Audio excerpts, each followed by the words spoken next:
축제 품목 탑5 중에 대망의 1위는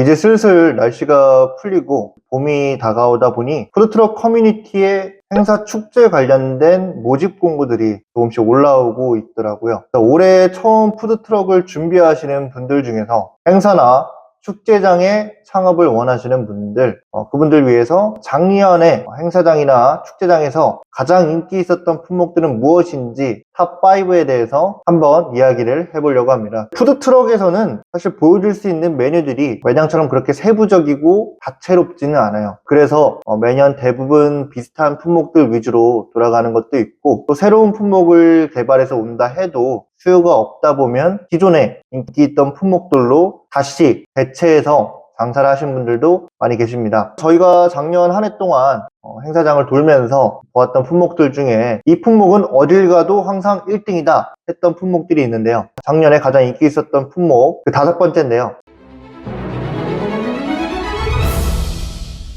소고기 불초밥은 어느 행사나 축제, 심지어 아파트 장터에서도 많이 보이는 것 같아요. 근데 이 소고기 불초밥이라는 것이 보통 금액대가 한 8피스에 만원 혹은 10피스에 12,000원, 13,000원 이 금액대에서 많이 판매를 하시는데, 아무래도 접근성이 좀 쉽고 호불호가 많이 없는 메뉴이다 보니까 입점을 했을 때도 매출 구간대가 평균적으로 한 200, 300만원 이 이상을 보시는 분들이 좀 많이 계신 것 같더라고요. 그래서 이제 소고기 불초밥 이 메뉴를 탑5의 5번째 메뉴로 정해봤습니다. 그 다음 메뉴인데요. 4번째,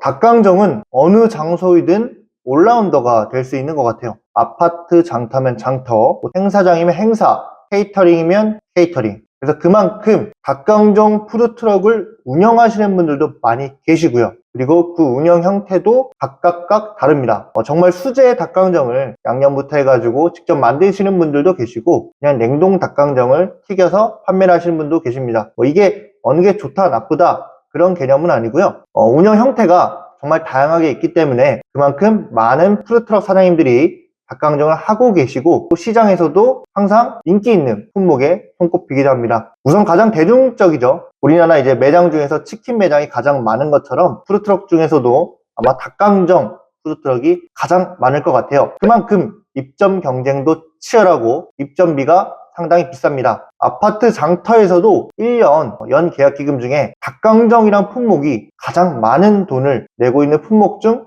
하나라고 보면 될 것 같아요. 자, 그리고 3번째입니다. 작년에 우리나라에서 약 800만 명이 일본을 입국을 했다고 하는데요. 일본이 상당히 유행이었죠. 매장 프랜차이즈나 로드샵을 가도 저가 생맥주 브랜드부터 이자카야풍 매장들도 많이 생겨난 것처럼 축제나 행사장에서 일식에 대한 인기도 상당했습니다. 그래서 야끼소바나 아니면 오코노미야끼에도 상당히 많은 분들이 수요를 일으키고 있었습니다. 자, 그리고 2번째,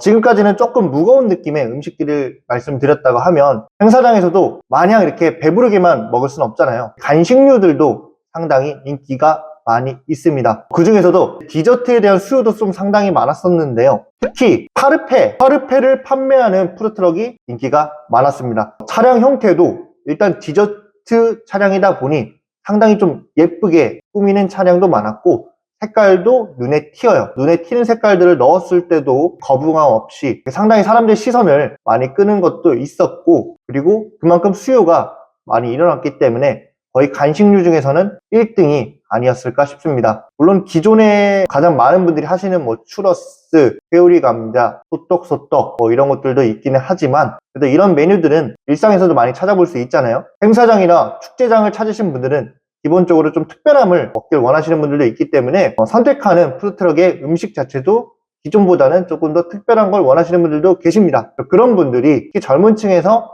파르페에 대한 소비를 많이 일으킨 것 같아요. 자, 그리고 2024년 잘 되었던 행사 축제 품목 베스트 1입니다. 축제 품목 탑5 중에 대망의 1위는 닭꼬치는, 이거는 사실 2024년뿐만 아니라 거의 매년 어느 행사, 축제장에서든 가장 긴 줄을 유지를 하고 그만큼의 가장 많은 수요가 있었다고 보시면 될 것 같아요. 아무래도 일본에 야끼도리가 있다 하면 한국에 또 닭꼬치가 있죠. 그런 것처럼 행사장, 축제장에서는 남녀노소를 불문하고 항상 가장 먼저 찾는 품목이 닭꼬치가 아니었을까 싶습니다. 그래서 닭꼬치도 입점비가 가장 비싸고요.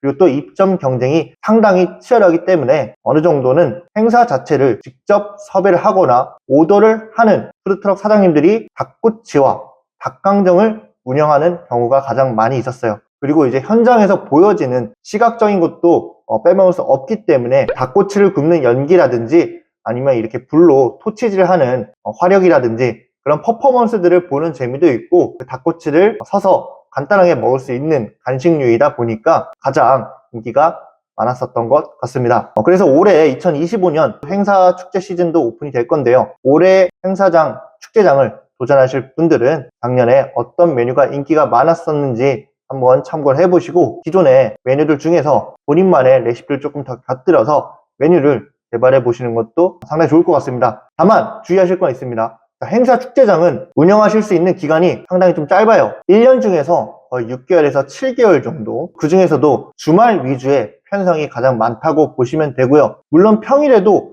행사나 축제장이 있지만은 그만큼 수요가 적고 평일은 보통 대학교 축제나 케이터링 위주의 영업장소 섭외가 많이 이루어집니다. 대부분의 지역 축제나 대형 페스티벌들은 주로 토요일, 일요일 아니면 이제 금요일까지 이어지는 경우가 많으니까요. 이 기간이 끝나고 나면 혹은 이 기간 외에 어떤 장사를 해서 매출을 꾸준히 이어나갈 수 있을지도 많이 고민을 해보셔야 됩니다. 그래서 이제 메뉴를 좀 다양하게 본인이 할 수 있는 것들을 정하셔서 행사 축제 메뉴와 그 외에 행사장 입점하지 않을 때에도 판매할 수 있는 메뉴들로 고민을 좀 해보셔가지고 적어도 내가 주 메뉴와 부메뉴 두 가지 정도는 마스터해서 가져갈 수 있도록 준비를 잘 하셔야 됩니다. 지금 대외적으로 경기가 좋지 않지만 그래도 푸드트럭에 대한 수요는 꾸준하기 때문에 올 한 해 잘 준비하셔가지고 좋은 결과를 계속 이어나갈 수 있기를 바라겠습니다.